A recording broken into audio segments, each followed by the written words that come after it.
ਵਾਹਿਗੁਰੂ जी का खालसा वाहिगुरू जी की फतेह। मैं ਤੁਹਾਡੀ host Farid Kaur news TV 84 ਦੇ ਨਾਲ ਵੀਅਰਸ। ਗੁਰੂ ਨਾਨਕ ਦੇਵ ਜੀ ਦੇ ਜੀਵਨ ਤੇ ਬਣੀ ਫਿਲਮ ਨਾਨਕ ਸ਼ਾਹ ਫਕੀਰ ਵਿੱਚ ਸਿੱਖੀ ਸਿਧਾਂਤਾਂ ਨੂੰ ਅਣਗੌਲਦਿਆਂ ਆਮ ਮਨੁੱਖੀ ਪਾਤਰਾਂ ਤੋਂ ਗੁਰੂ ਸਾਹਿਬ ਅਤੇ ਉਹਨਾਂ ਦੇ ਪਰਿਵਾਰ ਦੇ ਕਿਰਦਾਰ ਦਾ ਰੋਲ ਕਰਵਾਉਣ ਕਾਰਨ ਉੱਠੇ ਵਿਵਾਦ ਦਾ ਕੱਲ ਖਾਤਮਾ ਹੋਇਆ ਹੈ। ਸਿੱਖ ਸੰਗਤਾਂ ਦੇ ਰੋਸ ਅੱਗੇ ਝੁਕਦਿਆਂ ਫਿਲਮ ਨਿਰਮਾਤਾ ਹਰਿੰਦਰ ਸਿੱਕਾ ਵੱਲੋਂ ਕੱਲ इस फिल्म ਨੂੰ विड्रॉ कर लिया गया है। मिस्टर सिक्का ने इस फिल्म ਦੇ ਵਿੱਚ श्री अकाल तख्त साहिब ਦੀਆਂ ਹਦਾਇਤਾਂ ਅਨੁਸਾਰ ਤਬਦੀਲੀਆਂ ਕਰਨ ਦਾ ਫੈਸਲਾ ਕੀਤਾ ਹੈ। ਇਸ ਬਦਲਾਅ ਤੋਂ ਬਾਅਦ ਇਸ ਫਿਲਮ ਨੂੰ ਮੁੜ ਰਿਲੀਜ਼ ਕੀਤਾ ਜਾਵੇਗਾ।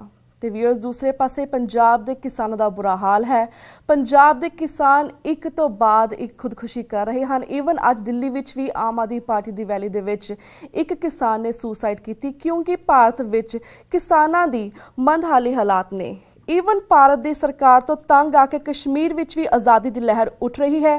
ਵੀਅਰਸ, ਅੱਜ ਅਸੀਂ ਇਹਨਾਂ ਕੁਝ ਮੁੱਦਿਆਂ ਦੇ ਉੱਪਰ ਸਭ ਤੋਂ ਪਹਿਲਾਂ ਗੱਲਬਾਤ ਕਰਦੇ ਹਾਂ ਪਹਿਰੇਦਾਰ ਨਿਊਜ਼ਪੇਪਰ ਦੇ ਐਡੀਟਰ ਸਰਦਾਰ ਜਸਪਾਲ ਸਿੰਘ ਹੀਰਾ ਜੀ ਨਾਲ, ਜਿਹੜੇ ਕਿ ਇਸ ਵੇਲੇ ਸਾਨਾ ਜਗਰਾਵਾਂ ਤੋਂ ਫੋਨ ਲਾਈਨ ਤੇ ਜੁੜ ਚੁੱਕੇ ਨੇ। ਜੀ ਭਾਈ ਸਾਹਿਬ, ਵਾਹਿਗੁਰੂ ਜੀ ਕਾ ਖਾਲਸਾ ਵਾਹਿਗੁਰੂ ਜੀ ਕੀ ਫਤਿਹ। ਵਾਹਿਗੁਰੂ ਜੀ ਕਾ ਖਾਲਸਾ ਵਾਹਿਗੁਰੂ ਜੀ ਕੀ ਫਤਿਹ। ਜੀ ਵੀਰ ਜੀ, ਸਭ ਤੋਂ ਪਹਿਲਾਂ ਤਾਂ ਅਸੀਂ ਨਾਨਕ ਸ਼ਾਹ ਫਕੀਰ ਮੂਵੀ ਤੋਂ ਹੀ ਸ਼ੁਰੂ ਕਰਦੇ ਹਾਂ। ਜਿਸ ਤਰ੍ਹਾਂ ਹਰਿੰਦਰ ਸਿੱਕਾ ਨੇ ਨਾਨਕ ਸ਼ਾਹ ਫਕੀਰ ਮੂਵੀ ਨੂੰ ਵਿਡਰਾ ਕਰ ਲਿੱਤਾ ਹੈ ਕੱਲ ਨੂੰ, ਇਹ ਜਿਹੜਾ ਕਿ ਐਜ਼ ਯੂ ਨੋ ਕਿ ਇਹ ਸਾਡੀ ਸਿੱਖ ਕੌਮ ਦੀ ਏਕਤਾ ਦਾ ਸਬੂਤ ਹੈ, ਪਰ ਮਿਸਟਰ ਸਿੱਕਾ ਨੇ ਸੋਧਾਂ ਦੇ ਬਾਅਦ ਇਸ ਮੂਵੀ ਨੂੰ ਵਾਪਸ ਰਿਲੀਜ਼ ਕਰਨ ਦਾ ਫੈਸਲਾ ਕੀਤਾ ਹੈ। ਤੁਸੀਂ ਓਵਰਆਲ ਇਸ ਬਾਰੇ ਕੀ ਕਹਿਣਾ ਚਾਹੋਗੇ? ਦੇਖੋ, ਜਿਸ ਤਰ੍ਹਾਂ ਤੁਸੀਂ ਗੱਲ ਕੀਤੀ ਹੈ ਕਿ ਸਿੱਖ ਕੌਮ ਵੱਲੋਂ ਰੋਹ ਤੇ ਰੋਸ ਦਾ ਜਿਹੜਾ ਫਿਲਮ ਵਿਰੁੱਧ ਪ੍ਰਗਟਾਵਾ ਸੀ ਜਿਹੜਾ ਉਹ ਕੀਤਾ ਗਿਆ, ਉਸ ਤੋਂ ਬਾਅਦ ਇਹ ਜਿਹੜਾ ਫੈਸਲਾ ਕੀਤਾ ਗਿਆ ਫਿਲਮ ਨੂੰ ਫਿਲਹਾਲ ਵਿਦਡਰਾ ਕਰਨ ਦਾ, ਪਰੰਤੂ ਅਸੀਂ ਇਹਦੇ ਤੋਂ ਨਿਸ਼ਚਿਤ ਨਹੀਂ ਹੋ ਸਕਦੇ ਕਿਉਂਕਿ ਜਿਹੜੀ ਇਹ ਫਿਲਮ ਬਣਾਈ ਗਈ ਹੈ ਇਹਦੇ ਪਿੱਛੇ ਕੀ ਭਾਵਨਾਵਾਂ ਰਹੀਆਂ ਨੇ, ਇਹ ਗੱਲ ਸਾਡੇ ਸਾਹਮਣੇ ਆ ਚੁੱਕੀ ਆ। ਜਿਸ ਤਰ੍ਹਾਂ ਮਤਲਬ ਗੁਰੂ ਸਾਹਿਬ ਦੇ ਪਰਿਵਾਰ ਨੂੰ ਇੱਕ ਮਨੁੱਖੀ ਆਕਾਰ ਦੇ ਵਿੱਚ ਪੇਸ਼ ਕਰਨ ਦੀ ਪਿਰਤ ਸ਼ੁਰੂ ਕਰਨ ਦੀ ਕੋਸ਼ਿਸ਼ ਕੀਤੀ ਗਈ। ਦੂਸਰਾ, ਜਿਹੜਾ ਬਰੀਕ ਢੰਗ ਦੇ ਨਾਲ ਮਤਲਬ ਦੂਰ ਦੇ ਢੰਗ ਦੇ ਨਾਲ ਹਿੰਦੂ ਧਰਮ ਨੂੰ ਸਿੱਖ ਧਰਮ ਤੇ ਥੋਪਣ ਦੀ ਕਿ ਸਿੱਖ ਧਰਮ ਆ ਜਿਹੜੀ ਹਿੰਦੂ ਥਿਊਰੀ ਆ, ਇਹਨਾਂ ਦੀ ਮੈਥੋਲੋਜੀ ਆ, ਇਹਨਾਂ ਦੀ ਬਾਰ-ਬਾਰ ਜਿਹੜੀ ਗੱਲ ਇਹ ਕਹਿੰਦੇ ਨੇ ਕਿ ਹਿੰਦੂ ਤੇ ਸਿੱਖ ਧਰਮ ਆ ਜਿਹੜਾ ਉਹ ਹਿੰਦੂ ਧਰਮ ਦੱਸਦਾ, ਉਸ ਦੀ ਪੂਰਤੀ ਵੀ ਇਸ ਫਿਲਮ ਵਿੱਚੋਂ ਕੀਤੀ ਗਈ ਆ। ਜਿਸ ਤਰ੍ਹਾਂ ਉਹਨੇ ਓਮ ਤੋਂ ਗੁਰੂ ਸਾਹਿਬ ਨੂੰ ਕਿਰਨਾਂ ਦਿਖਾਈਆਂ ਤੇ ਉਸੇ ਹੀ ਤਰ੍ਹਾਂ ਉਹਨੇ ਵਾਰਾਣਸੀ ਸੀ ਜਿਹੜਾ ਉਹਨੂੰ ਹਿੰਦੂ ਧਰਮ ਦਾ ਮਤਲਬ ਪ੍ਰਮੁੱਖ ਕੇਂਦਰ, ਜਿਹੜਾ ਮੁੱਢਲਾ ਕੇਂਦਰ ਆ ਧਰਮ ਦਾ ਕੇਂਦਰ, ਉਹਨੂੰ ਦਰਸਾਇਆ। ਸੋ ਇਸ ਤਰ੍ਹਾਂ ਦਾ ਜਿਹੜਾ ਫਿਲਮ ਦੇ ਵਿੱਚ ਇੱਕ ਤਾਂ ਗੁਰੂ ਸਾਹਿਬਾਨ ਨੂੰ ਮਤਲਬ ਸਕਾਰ ਰੂਪ ਦੇ ਵਿੱਚ, ਮਨੁੱਖੀ ਰੂਪ ਦੇ ਵਿੱਚ, ਤੇ ਦੂਸਰਾ ਜਿਹੜਾ ਸਿੱਖ ਧਰਮ ਤੇ ਜਿਹੜਾ ਹਿੰਦੂ ਧਰਮ ਦੀ ਜਿਹੜੀ ਉਹ ਪ੍ਰਮੁੱਖਤਾ ਦਿਖਾਉਣ ਦਾ ਕਿ ਉਸ ਧਾਰਾ ਦੇ ਵਿੱਚੋਂ ਪੈਦਾ ਹੋਇਆ ਧਰਮ ਆ। ਜਿਹੜੀ ਇਹ ਫਿਲਮ ਦੀ ਜਿਹੜੀ ਥਿਊਰੀ ਸੀ ਜਿਹੜੀ, ਇਸ ਤੋਂ ਸਾਨੂੰ ਬੇਹੱਦ ਸੁਚੇਤ ਹੋਣਾ ਪਊਗਾ। ਦੂਸਰੀ ਗੱਲ ਇਹ ਕਿ ਇਸ ਫਿਲਮ ਨੂੰ ਰਿਲੀਜ਼ ਕਰਨ ਦੇ ਜਿਹੜੇ ਹੁਕਮ ਸੀ ਉਹ ਨਾਗਪੁਰ ਤੋਂ ਬਾਇਆ ਰਾਜਨਾਥ, ਬਾਇਆ ਬੀਬੀ ਹਰਸਿਮਰਤ ਕੌਰ ਬਾਦਲ, ਸ਼੍ਰੀ ਅਕਾਲ ਤਖ਼ਤ ਸਾਹਿਬ ਦੇ ਜਥੇਦਾਰ ਨੂੰ ਪਹੁੰਚੇ। ਸੋ ਇਸ ਚੀਜ਼ ਨੂੰ ਵੀ ਸਾਨੂੰ ਧਿਆਨ ਵਿੱਚ ਰੱਖਣਾ ਪੈਣਾ ਕਿ ਆਉਣ ਵਾਲੇ ਦਿਨਾਂ ਵਿੱਚ, ਕਿਉਂਕਿ ਦੂਸਰੇ ਪਾਸੇ ਸ਼੍ਰੀ ਅਕਾਲ ਤਖ਼ਤ ਸਾਹਿਬ ਦੇ ਜਥੇਦਾਰ ਨੇ ਕਦੇ ਵੀ ਸਪਸ਼ਟ ਰੂਪ ਵਿੱਚ ਇਹ ਨਹੀਂ ਕਿਹਾ ਸੀ ਕਿ ਇਸ ਫਿਲਮ ਤੇ ਪਾਬੰਦੀ ਲਾਈ ਜਾਣੀ ਚਾਹੀਦੀ ਆ। ਉਹਨਾਂ ਨੇ ਹਮੇਸ਼ਾ ਕਿਹਾ ਕਿ ਜਿਹੜੇ ਇਹਦੇ ਵਿੱਚ ਇਤਰਾਜ਼ਯੋਗ ਸੀਨ ਨੇ ਉਹ ਕੱਟ ਦਿੱਤੇ ਜਾਣੇ ਚਾਹੀਦੇ ਆ। ਸੋ ਇਹ ਜਿਹੜੀ ਹਾਲੇ ਵੀ ਅੰਦਰੋਂ ਅੰਦਰੀ ਇਸ ਫਿਲਮ ਦੀ ਜਿਹੜੀ ਥਿਊਰੀ ਆ ਉਹਨੂੰ ਕਿਸੇ ਹੋਰ ਢੰਗ ਤਰੀਕੇ ਨਾਲ ਸਿਰਫ ਤੇ ਸਿਰਫ ਸ੍ਰੀ ਗੁਰੂ ਸਾਹਿਬਾਨ ਤੇ ਗੁਰੂ ਸਾਹਿਬਾਨ ਦੇ ਪਰਿਵਾਰ ਦਾ ਜਿਹੜਾ ਮਨੁੱਖੀ ਆਕਾਰ ਆ ਉਹਨੂੰ ਪਰੇ ਕਰਕੇ ਜਿਹੜੀ ਪ੍ਰਮੁੱਖ ਥਿਊਰੀ ਆ, ਜਿਹੜੀ ਮੈਂ ਗੱਲ ਕਰ ਰਿਹਾ ਕਿ ਬਾਰ-ਬਾਰ ਜਿਹੜੀ ਉਹ ਓਮ ਤੋਂ ਨਿਕਲਦੀ ਥਿਊਰੀ ਆ, ਜਿਹੜੀ ਵਾਰਾਣਸੀ ਤੋਂ ਨਿਕਲਦੀ ਥਿਊਰੀ ਆ, ਉਹ ਇਸ ਫਿਲਮ ਤੇ ਜ਼ਰੂਰ ਥੋਪੀ ਜਾਊਗੀ। ਸੋ ਇਸ ਗੱਲ ਬਾਰੇ ਸਿੱਖ ਕੌਮ ਨੂੰ ਸੁਚੇਤ ਰਹਿਣਾ ਪਊਗਾ ਕਿ ਜੇ ਫਿਲਮ ਕਾਂਡ ਛਾੜ ਦੇ ਨਾਲ ਦੁਆਰਾ ਰਿਲੀਜ਼ ਹੁੰਦੀ ਹੈ ਤੇ ਸਾਨੂੰ ਬੜੀ ਬਰੀਕੀ ਦੇ ਨਾਲ ਪਹਿਲਾਂ ਉਹਦੇ ਵਿੱਚ ਝਾਕ ਕੇ ਤੇ ਫਿਰ ਅਗਲਾ ਕਦਮ ਆ ਜਿਹੜਾ ਉਹ ਚੁੱਕਣਾ ਪਊਗਾ। ਪੂਰੀ ਤਰ੍ਹਾਂ ਸੁਚੇਤ ਰਹਿਣ ਦੀ ਲੋੜ ਹੈ। ਜੀ ਬਿਲਕੁਲ ਬਿਲਕੁਲ ਵੀਰ ਜੀ।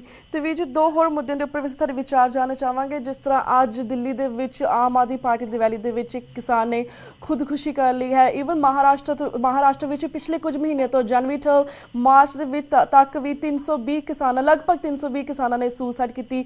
ਪੰਜਾਬ ਵਿੱਚ ਵੀ ਕਿਸਾਨਾਂ ਦਾ ਬੁਰਾ ਹਾਲ ਹੈ, ਉੱਥੇ ਵੀ ਖੁਦਕੁਸ਼ੀ ਕਰ ਰਹੇ ਨੇ ਕਿਉਂਕਿ ਕਾਫੀ ਕਿਸਾਨ ਨੇ ਕਰਜ਼ੇ ਥੱਲੇ ਡੁੱਬੇ ਨੇ, ਗਰੀਬੀ ਹੈ, ਖਰਚਾ ਜ਼ਿਆਦਾ ਹੈ, ਵੇਚਣ ਦਾ ਪ੍ਰਾਈਸ ਜਿਹੜਾ ਹੈ ਉਹ ਘੱਟ ਹੈ। ਐਂਡ ਦੂਸਰੇ ਪਾਸੇ ਜਿਸ ਤਰ੍ਹਾਂ ਮੋਦੀ ਵੀ ਪੰਜਾਬ ਦੇ ਵਿੱਚ ਆਇਆ ਸੀ, ਉਹਨੇ ਆਪਣਾ ਭਾਸ਼ਣ ਦਿੱਤਾ ਸੀ ਕਿ ਲੈਂਡ ਐਕੁਜੀਸ਼ਨ ਐਕਟ ਹੋਣਾ ਚਾਹੀਦਾ, ਲਾਗੂ ਕਰਨਾ ਚਾਹੀਦਾ। ਬਾਦਲ ਨੇ ਵੀ ਉਸ ਨੂੰ ਸਪੋਰਟ ਕੀਤਾ ਸੀ। ਓਵਰਆਲ ਤੁਸੀਂ ਕਿਸਾਨਾਂ ਦੇ ਇਸ ਮਾੜੀ ਹਾਲਾਤ ਬਾਰੇ ਸਾਡੇ ਦਰਸ਼ਕਾਂ ਨੂੰ ਕੀ ਕਹਿਣਾ ਚਾਹੋਗੇ? देखो पहली गल तो यह हुई कि मोदी दी पार्टी ने ਜਿਹੜੀਆਂ लोक सभा चोणां ਦੇ ਵਿੱਚ ਵਾਅਦਾ ਕੀਤਾ ਸੀ ਕਿਸਾਨਾਂ ਨਾਲ ਕਿ ਉਹਨਾਂ ਨੂੰ ਉਹਨਾਂ ਦੀ ਫਸਲ ਦਾ 50% ਲਾਹਾ ਜਿਹੜਾ ਉਹਨਾਂ ਦੀ ਫਸਲ ਤੇ ਲਾਗਤ ਮੁੱਲ ਆਉਂਦਾ ਉਹਦਾ 50% ਲਾਹਾ ਜਿਹੜਾ ਉਹ ਯਕੀਨੀ ਬਣਾਇਆ ਜਾਊਗਾ ਕਿ ਕਿਸਾਨ ਨੂੰ ਉਹਦੀ ਫਸਲ ਦਾ 50% ਲਾਹਾ ਜ਼ਰੂਰ ਮਿਲੇ। ਹਾਂਜੀ, ਉਸ ਸਵਾਮੀਨਾਥਨ ਦੀ ਰਿਪੋਰਟ ਪੇਸ਼ ਕਰਨ ਤੋਂ ਇਸ ਸਰਕਾਰ ਨੇ ਅਦਾਲਤ ਵਿੱਚ ਵੀ ਹੱਥ ਖੜੇ ਕਰ ਦਿੱਤੇ ਕਿ ਇਹ ਸਾਡੇ ਵੱਸ ਦਾ ਰੋਗ ਨਹੀਂ।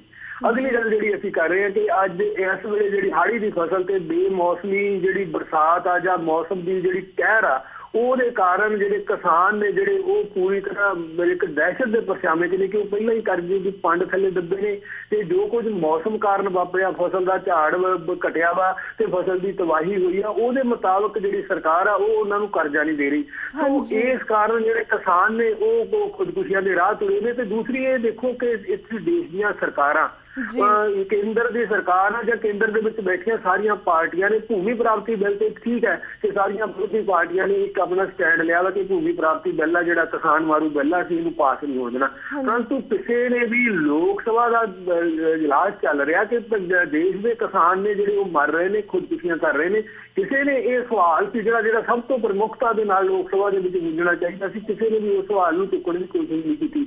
ਅੱਗਾ ਜਿਹੜੀਆਂ ਸੂਬਿਆਂ ਦੀਆਂ ਸਰਕਾਰਾਂ ਨੇ ਉਹਨਾਂ ਨੇ ਸਿਰਫ ਮਹਾਰਾਸ਼ਟਰ ਸਰਕਾਰ ਨੂੰ ਛੱਡ ਕੇ ਬਾਕੀ ਸਾਰੀਆਂ ਸਰਕਾਰਾਂ ਜਿੱਥੇ ਕਿਸਾਨ ਖੁਦਕੁਸ਼ੀਆਂ ਕਰ ਰਹੇ ਨੇ ਇਸ ਬਰਸਾਤ ਮੌਸਮ ਦੀ ਖਰਾਬੀ ਕਾਰਨ ਤੇ ਉਹਨਾਂ ਨੂੰ ਉਹਨਾਂ ਦੀ ਫਸਲ ਦਾ ਮੁੱਲ ਨਹੀਂ ਮਿਲਣਾ ਉਹਨਾਂ ਦਾ ਕਰਜ਼ਾ ਨਹੀਂ ਉਤਰਨਾ।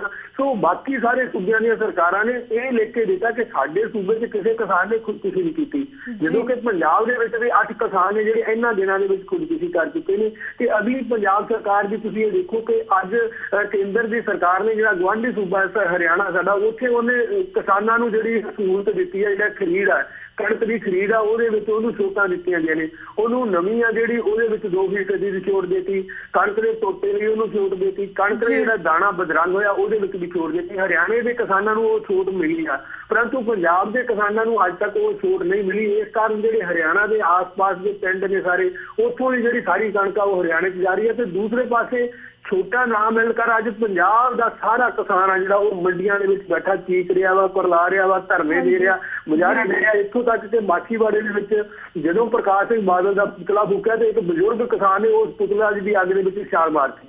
ਸੋ ਹਾਲਾਤ ਇੱਥੋਂ ਤੱਕ ਪੈਦਾ ਹੋ ਚੁੱਕੇ ਨੇ ਪੰਜਾਬ ਦਾ ਕਿਸਾਨ ਆ ਜਿਹੜਾ ਉਹ ਮੰਡੀਆਂ ਚ ਰੋਲ ਰਿਹਾ ਤੇ ਇਹ ਪਹਿਲੀ ਵਾਰ ਹੋ ਰਿਹਾ ਕਿ ਕਣਕ ਦੇ ਕਾਰਨ ਕਿਸਾਨ ਨੂੰ ਇੱਕ ਹਫ਼ਤਾ ਮੰਡੀਆਂ ਦੇ ਵਿੱਚ ਰੋਲਣਾ ਪੈ ਰਿਹਾ ਤੇ ਇਸ ਤੋਂ ਬਾਹਰੀ ਹਾਲਤ ਆ ਜਿਹੜੀ ਕਿਸਾਨ ਦੀ ਸ਼ਾਇਦ ਹੋਰ ਨਹੀਂ ਹੋ ਸਕਦੀ।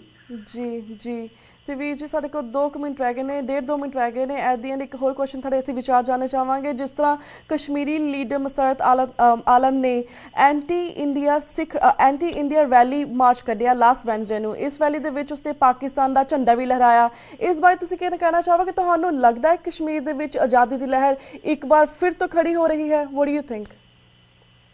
ਦੇਖੋ ਇਹ ਜਿਹੜੀ ਆਜ਼ਾਦੀ ਦੀ ਚਿੰਨ੍ਹ ਹੈ ਜਿਹੜੀ ਦਿਲਾਂ ਦੇ ਵਿੱਚ ਜਗ ਜਾਂਦੀ ਹੈ ਇਹ ਕਦੇ ਬੁਝਦੀ ਨਹੀਂ। ਠੀਕ ਹੈ ਸਮੇਂ ਦੇ ਹਾਲਾਤਾਂ ਦੇ ਨਾਲ ਕਦੇ ਉਹਦੀ ਲੋ ਘਟ ਜਾਂਦੀ ਹੈ ਕਦੇ ਉਹਦੀ ਲੋ ਵੱਧ ਜਾਂਦੀ ਹੈ। ਜਿਹੜੀ ਚਿੰਨ੍ਹ ਜਾਗ ਜਾਂਦੀ ਹੈ ਉਹ ਕਦੇ ਵੀ ਖਤਮ ਨਹੀਂ ਹੁੰਦੀ।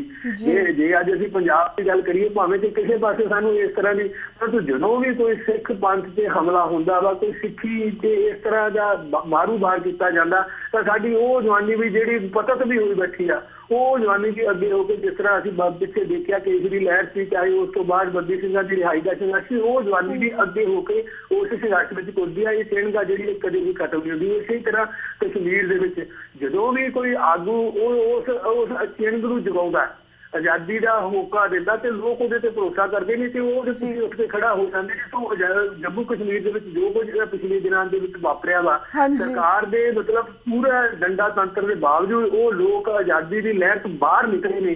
ਸੋ ਇਹ ਇਸ ਗੱਲ ਦਾ ਸਬੂਤ ਹੈ ਕਿ ਇਹ ਜਿਹੜੀ ਮਨਾਂ ਵਿੱਚ ਪੈਦਾ ਹੋਈ ਚਿੰਨ੍ਹ ਇਹ ਕਦੇ ਵੀ ਖਤਮ ਨਹੀਂ ਹੁੰਦੀ ਚਾਹੇ ਸਰਕਾਰਾਂ ਜਿੰਨਾ ਮਰਜ਼ੀ ਜ਼ੋਰ ਲਾ ਲੈਣ।